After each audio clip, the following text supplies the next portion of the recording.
Mr. Marston, I've been hearing about your plans. Have you, Miss McFarland? Yes, from Lee Johnson, to settle here and build a life for yourself. I'm afraid those aren't my plans. See, I already have a life. Well, I had one, and I'm trying to reclaim it. Or maybe what you could say is I had two, and I'm trying to end one of them so the other can survive. You do so love to talk in riddles, Mr. Marston. Do you do that, I wonder, as a substitute for having anything interesting to say? Probably, Miss McFarland. Oh, call me Bonnie, you fool. Call me Bonnie.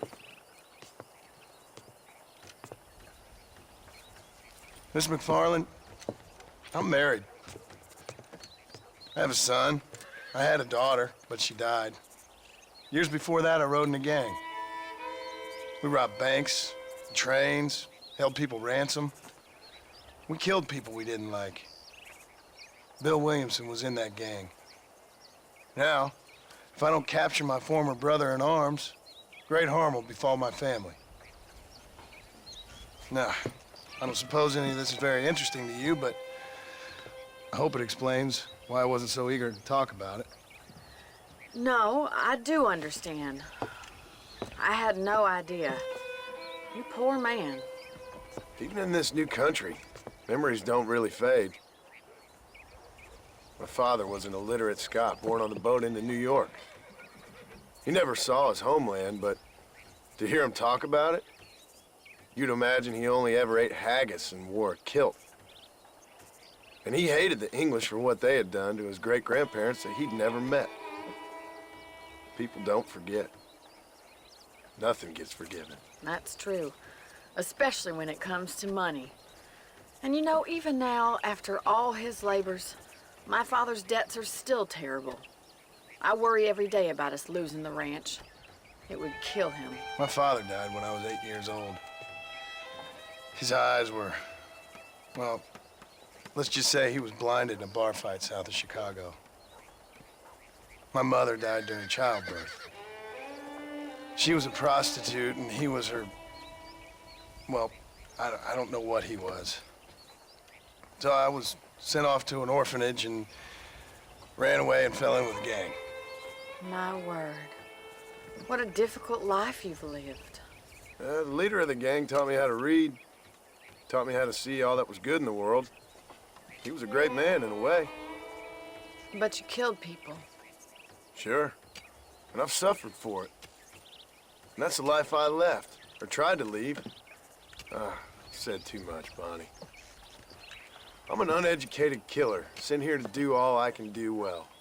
Kill a man in cold blood so that another man may do his part to cut crime in an area, and a rich man can be elected governor on the back of these promises. Civilization is a truly beautiful thing, Mr. Marston. Listen, can you help me? Well, I can try. What do you need, money? No, nothing so complicated. I need an extra hand to take out the herd to pasture. Sure. Point me in the right direction.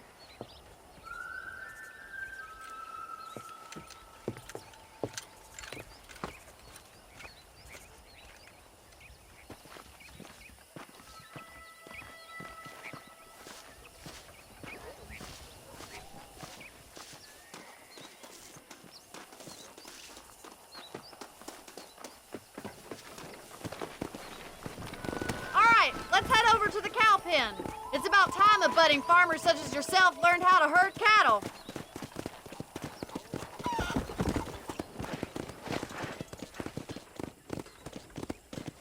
Thank you for telling me all that back there. It must have been hard for you. I hope you understand now why I've been playing my cards somewhat close to my chest. I didn't know you had a wife and child. Then again, I don't think I ever asked. They're lucky to have a man like you. How are you, Miss McFarland? Hey, good to see you. Whoa there! Giddy up!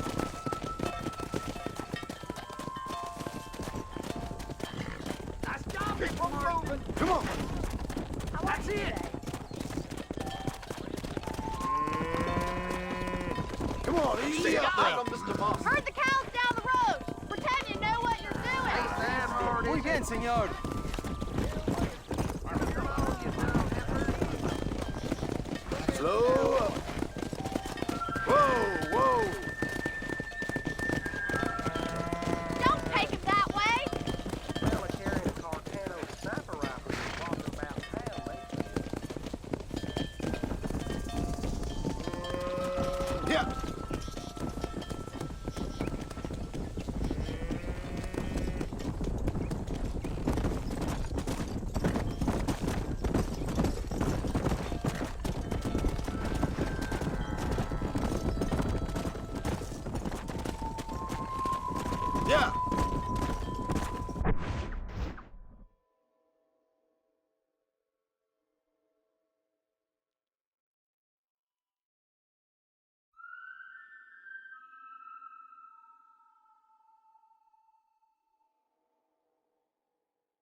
just showing off now. Nearly there. Good. Now we need to move this entire herd out to the far pasture for grazing. Come on. Slow it up now. Wave back and forth behind them. Keep them nice and tight. Watch for the runner. Let's go. Hey.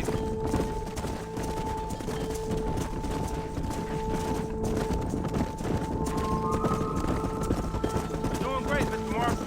Stay with him. Keep that herd together now.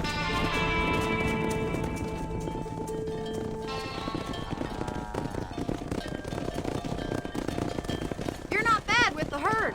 Ranching might be your true calling, Mr. Marston. Either that, or you were a cow in a past life. Thank you, Miss McFarland. I'll see you later. I have work to do back at the ranch.